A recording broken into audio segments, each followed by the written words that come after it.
21 फरवरी 2026 परिवार के अंदर बड़ा ही खुशियों का माहौल होता है, क्योंकि आज उनकी बेटी की बारात आने वाली थी। एक बेटी नहीं, दो बेटियों की शादी लग चुकी थी और आज 21 फरवरी को सुबह के 10, साढ़े 10 या 11 बजे बारात आनी थी। लेकिन सुबह के 8 बजे जब माता पिता, घर के सदस्य उन बेटियों के कमरे में जाकर देखते हैं तो उनकी आंखें फटी की फटी रह जाती हैं। दोनों बेटियां ज़मीन पर पड़ी हुई हैं और वो वहाँ पर ऐसे तड़प रही हैं जैसे बिन पानी की मछली तड़पती हैं। आनन फानन में ही उन्हें एक प्राइवेट हॉस्पिटल में ले जाया जाता है। वहां जाने के बाद डॉक्टर साहब उन्हें मृत घोषित कर देते हैं। चारों तरफ हंगामा मच जाता है कि जिन बेटियों की आज शादी होनी थी वो आज मर कैसे गई, हुआ क्या था इनके। पूरी जानकारी जब वहाँ जुटाई जाती है, पुलिस भी इस मामले में दखल अंदाजी उस समय देती है जब इन दोनों बेटियों की अर्थी सजकर उन्हें शमशान घाट में ले जाया जाता है। तब पुलिस पहुंचती है और पुलिस जब इस मामले का खुलासा करती है तो एक अलग ही चौंकाने वाला खुलासा दिखाई देता है। कहाँ का ये मामला था और ये मामला हुआ कैसे। अगर आप लोग भी पूरे मामले को डिटेल से जानना चाहते हैं तो वीडियो को ज़रा सा भी स्किप ना करें, लास्ट तक वीडियो को ज़रूर देखिएगा। आगे बढ़ने से पहले हमारी वही रिक्वेस्ट कि जो हमारे चैनल के साथ नए हैं कृपया करके चैनल को फॉलो कर लें, बेल आइकन को ज़रूर प्रेस करें। नमस्कार, जय हिंद। आप देख रहे हैं APH न्यूज़ राहुल रावत के साथ। दोस्तों, आज की जो हकीकत की घटना आप लोगों को बताने जा रहा हूँ, राजस्थान के जोधपुर के अंदर एक सुरगा सागर थाना क्षेत्र है। इसी के अंतर्गत एक गांव आता है मड़ाई गांव। ये मड़ाई गांव की हकीकत की घटना है। यहाँ पर दो सगी बहनें, एक का नाम शोभा जिसकी उम्र 25 साल होती है, दूसरी बहन का नाम बिमला जिसकी उम्र 23 साल होती है। दोस्तों, 20 फरवरी की रात को ये बड़े आराम से सोती हैं, क्योंकि 20 फरवरी की रात को रत जगा होता है। घी पिलाने की रस्म जो जोधपुर के अंदर है वो भी होती है। सारी रस्मों में ये खुशी खुशी अपना कामकाज करती हैं और सुबह होने के करीब 3 बजे के करीब ये सभी के सभी लोग सो जाते हैं कि थोड़ी देर के लिए सबको आराम कर लेना चाहिए, क्योंकि अगले दिन बारात आने वाली है। सभी लोग सो जाते हैं और जैसे ही 7:30 या 8 बजे का वक्त सुबह सुबह का रहा होगा जब ये लोग जगते हैं और इधर बेटियों के कमरे के अंदर जाकर देखा जाता है तो इनकी आंखें फटी की फटी रह जाती हैं। बेटियां यहाँ पर ऐसे तड़प रही होती हैं जैसे बिन पानी की मछली तड़पती हैं। आनन फानन में ही इन्हें वहाँ से उठाया जाता है, उठाकर एक प्राइवेट हॉस्पिटल में भर्ती करा दिया जाता है। जब वहाँ डॉक्टर साहब चेकअप करते हैं तो वो यही कहते हैं कि इन्होंने कोई जहरीला पदार्थ खाया, क्या खाया है। लेकिन उससे पहले डॉक्टर साहब आगे कुछ करें, ये दोनों बेटियां अपनी जान छोड़ देती हैं। इन दोनों की मौत हो जाती है। दोस्तों, अब यहाँ पर घर वाले ना तो पुलिस को खबर करते हैं, ना ही यहाँ पर पोस्टमार्टम के लिए इन डेड बॉडियों को भेजा जाता है।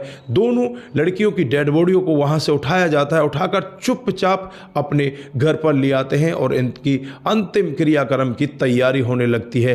दोस्तों, डेड बॉडियों को उठाकर शमशान के अंदर ये लोग पहुँच जाते हैं। लेकिन उससे पहले एक इन लड़कियों का मामा होता है जिसका नाम जसवंत होता है। जब उसको इस सब के बारे में पता चलता है तो वो नज़दीकी पुलिस थाने में खबर कर देते हैं। जो SHO साहब हैं 5 मिनट के अंदर ही अपनी टीम के साथ इसी गांव के अंदर पहुंच जाते हैं और शमशान घाट से इन दोनों डेड बॉडियों को अपने पास लेते हैं और इन्हें पोस्टमार्टम के लिए भेज देते हैं।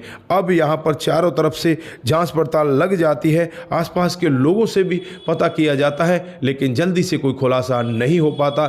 थोड़ी देर में ही वो मामा भी वहाँ पर पहुँच जाता है और जब मामा जो कहानी बताता है उस कहानी को सुनकर हर कोई व्यक्ति एक बार सोचने के लिए मजबूर हो जाता है। दरअसल ये दोनों लड़की 2 सगे भाइयों से प्यार करने लगते हैं। दोनों सगे भाई एक ही गांव के, एक ही पिता के बेटे होते हैं जो जारौल के भीनमाल गांव के रहने वाले होते हैं। और यहाँ पर ये लड़कियाँ भी अपने घर वालों को बता देती हैं, वो लड़के भी अपने घर वालों को बता देते हैं।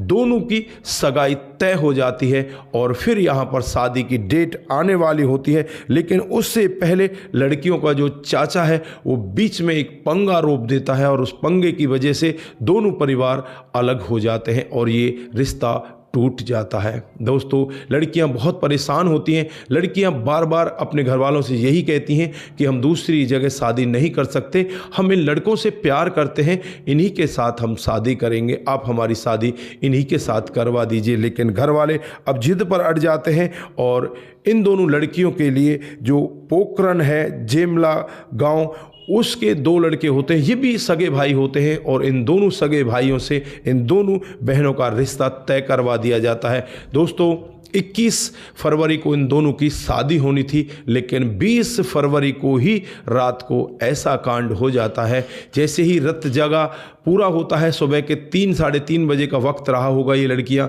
अपने कमरे के अंदर चली जाती हैं और वहाँ पर कुछ ऐसी दवाई पी लेती हैं जिस दवा को पीने के बाद इनके शरीर में आग निकलने लगती है और ये तड़फने लग जाती हैं। दोस्तों, तड़प तड़प कर ये लड़की वहीं पर अपना अंतिम सांसें छोड़ देती हैं। लेकिन उससे पहले ये अपने घर वालों से यही कह रही थी कि अगर हमारी शादी उन लड़कों से नहीं हुई तो हम किसी दूसरे से शादी नहीं कर सकते और हम भागकर भी शादी नहीं कर सकते, क्योंकि हम अपने घर वालों की इज्जत को नहीं उछाल सकते। आज यहाँ पर इन लड़कियों ने ऐसा कदम उठा लिया, पूरा का पूरा परिवार सन्न है, पूरा का पूरा परिवार यहाँ पर दुखी है। परिवार के लोगों से जब बातचीत होती है तो परिवार के लोग यही कह रहे थे कि हम तो यही सोच रहे थे कि हमारी बेटियां समझ जाएंगी और वो इन लड़कों से शादी कर लेंगी, लेकिन उन्होंने ऐसा समझा नहीं और शादी के दिन ही यहाँ पर इतना बड़ा मातम फैल जाता है। तो दोस्तों, ये रही आज की ये घटना। आपको इस घटना से बहुत कुछ सीख कर भी जाना चाहिए कि ज़बरदस्ती कभी भी अपने बेटा बेटी की इस तरह से शादी नहीं करनी चाहिए। अगर आपका बेटा या बेटी शादी के लिए राजी नहीं है तो ज़बरदस्ती उनके ऊपर शादी नहीं थोपनी चाहिए। बाकी आप लोगों की क्या मर्जी है, आप लोग क्या कहना चाहते हैं, वो भी आप कमेंट बॉक्स में ज़रूर दीजिएगा। दोस्तों, ये घटनाएं जो हमारे समाज के अंदर होती हैं वो बहुत कुछ हमें सिखा कर जाती हैं, बहुत कुछ हमें आगाह करके जाती हैं, लेकिन कुछ ही दिन इनका प्रभाव रहता है। कुछ दिनों के बाद एक नई घटना फिर से जन्म लेती है और एक नई घटना की फिर से शुरुआत हो जाती है। तो दोस्तों, यहाँ पर आप जो भी कहना चाहते हैं एक बार कमेंट बॉक्स में ज़रूर कहिएगा। जिन साथियों ने हमारे पिछले वीडियोज़ पर कमेंट किए थे उनका नाम हम यहाँ पर बारी बारी से लेने वाले हैं। दोस्तों, जो सबसे पहला कमेंट आता है वो कुमार किसी जी का आता है, जय श्री राम जय शंभू, जय श्री राम जय शंभू। उसके बाद जो कमेंट आता है वो जय काला जी का आता है, डोंट से ऑफ्टन प्लीज़।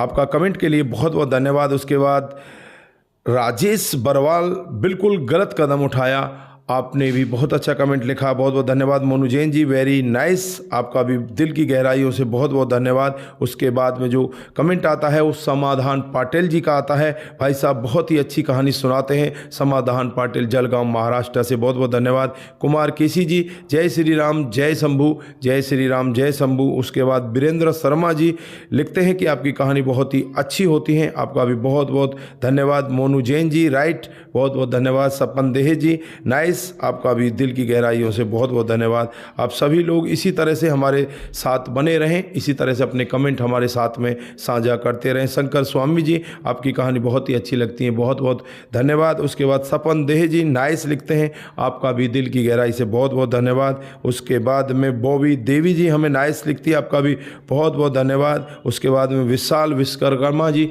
हमें कमेंट करते हैं, आप सभी का दिल की गहराइयों से बहुत बहुत धन्यवाद। आप सभी लोग इसी तरह से हमारे साथ बने रहें, इसी तरह से अपने कमेंट हमारे साथ में साझा करते रहें। सतर्क रहें, सावधान रहें, रिश्तों की अहमियत को जरूर समझें। नमस्कार, जय हिंद, जय भारत।